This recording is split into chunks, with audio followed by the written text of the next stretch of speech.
Creating your inspired life is really supporting people in creating the foundation for the rest of their life. It allows them to clean up the past.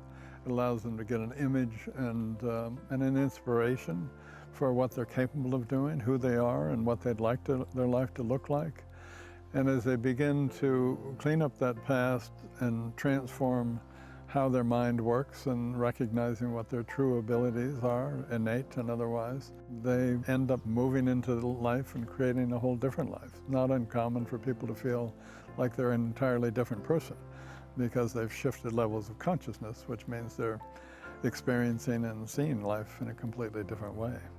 If you're a conscious entrepreneur or leader who feels destined to play on a higher level, then welcome to creating your inspired life.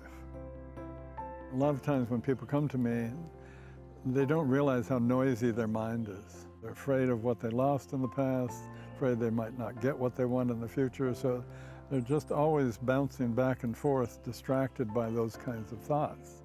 And so I use breathing. And as soon as they start breathing, they start feeling, they become really more present.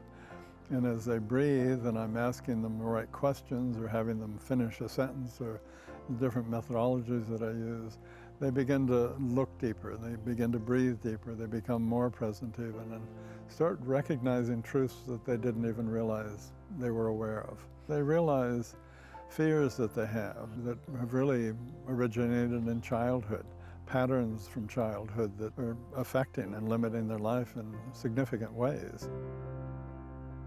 Michelangelo was quoted as saying, "How did you find David in that stone?" He said, "Well, I just chipped away everything that wasn't David."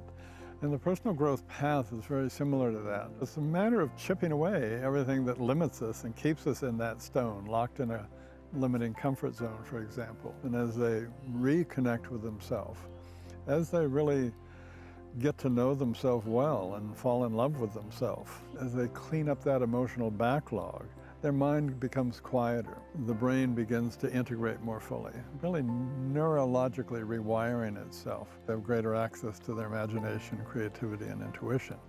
And it just continues to develop. They're using the tools, they're using the insights. They're choosing to go on that inner journey. They're choosing to discover who they are, what they're at the effect of, and heal that so that they can continue to develop, not only in their life, but in their leadership.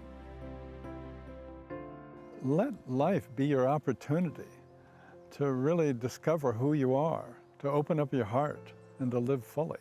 It's really worth it. It's the most worthwhile thing you'll ever do in your life, I promise.